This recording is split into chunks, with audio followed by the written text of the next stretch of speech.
Support WrestleTalk! Visit WrestleTalk.com.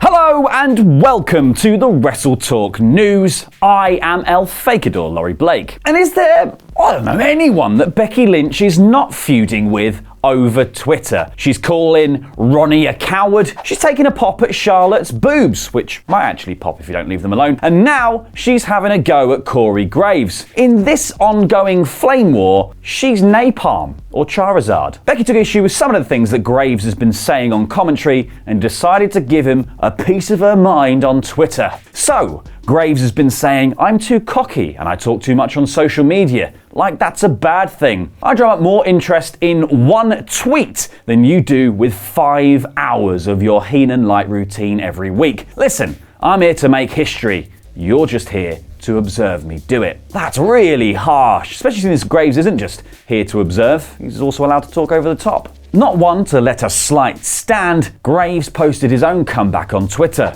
I'll admit it, it's tough to go full Heenan when the boss is actually paying attention to your work. You'll realise that someday.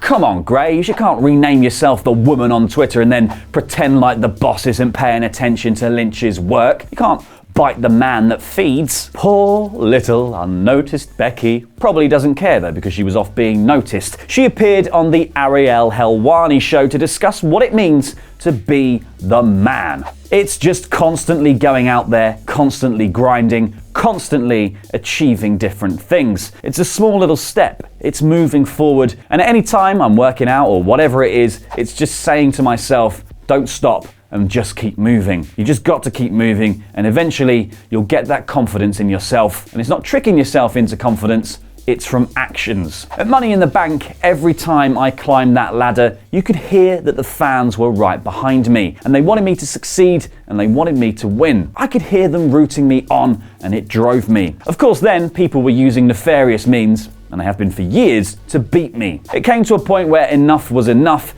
And I saw people doing these things to get ahead and I said, if that person's getting ahead, they don't have half the skills, they don't have half the passion that I do. If they're getting ahead and beating me time and time again, then I have to do something and I have to believe in myself. Because if I don't, then nobody else will. Especially not Corey Graves.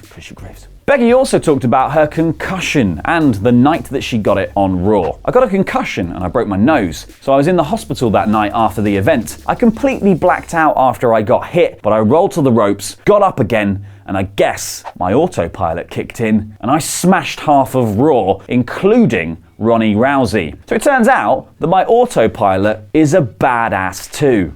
She is so good. So then I ended up in the hospital. I got checked out and I showed up to SmackDown the following day and tried to fight. But they've got very strict concussion protocols. They wouldn't let me fight. I showed up to Survivor Series, hoping that I could get in there. They wouldn't let me fight. I showed up to work the next week and they said, enough is enough until you get cleared. So I did everything in the meantime to get cleared. I took my rest, which was the hardest possible thing for me to do because I'm used to going for 300 days a year, working out 7 days a week. I took my rest. I took my fish oil. I took my CBD oil. Things that were supposed to help get my brain better. Now, I still have the broken nose, but it's nothing I can't fight through. Did I read that right? Becky has been taking cod liver oil too. I wonder when she'll grow her tattoos. I go bald. Speaking of bald, how about some bald-faced lies? You may remember the story from Monday that came from WrestleVotes on Twitter saying that one of the ideas for the 2019 Royal Rumble was to have The Rock win and challenge Roman Reigns at WrestleMania 35. But those plans had to change after Roman announced that he was vacating the Universal title to have treatment for leukemia. Well, wrestling's own Jessica Fletcher Dave Meltzer has solved this mystery on the message boards, saying,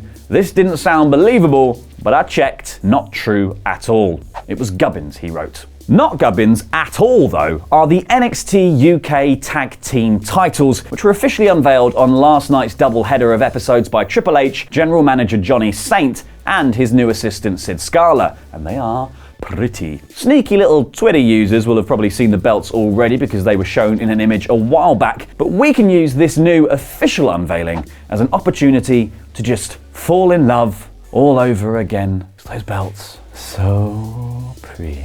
Malprecious. On the show, Trips tasked the division with impressing Johnny Saint over the coming weeks in order to get a shot at owning these lovely belts. And if you do want to know who is actually in line with an actual shot of being the champs, I am going to spoil it for you right now. So it goes without saying, if you don't want to know, you're going to have to skip ahead. If you're still here though, it's about to be spoiled in 3, 2, 1. Currently slated for NXT TakeOver Blackpool on January the 12th is a match between Moustache Mountain and the grizzled young veterans for the brand new titles. And that is something well worth getting excited about. Shoes off if you're excited. Shoes off if you're excited. Shoes off if you're excited. As a special treat for the SWAF Nation, if you visit WrestleCrate.com and you use the discount code WTTV, you're gonna get a welcome bundle offer of an autograph from a WWE legend, one from a current star, and an exclusive enamel pin. And as we all know, enamel is the finest material on the planet. And for UK viewers, all you got to do is the same thing, but at WrestleCrate.co.uk to get your free autograph bundle, which includes one from a WWE legend, one from a current WWE star, and one from Oliver and Luke in your first box. None from me though, because I won't let my photo be taken. I will only be painted like one of your French girls. WrestleCrate is a monthly mystery box full of loads of wrestling goodies, which is items from all of the biggest promotions in wrestling. Should Asuka win the SmackDown Women's title at TLC? No, not on my watch. But it is a very interesting question, admittedly, and one which Ollie and Luke tried to answer in their SmackDown Wrestle Ramble review, which you can watch by clicking the link on screen now. And why don't you give us a subscribe to stay up to date on all of the latest wrestling news? I've been El Fakador. There's a dent in the ceiling. It's from my shoe.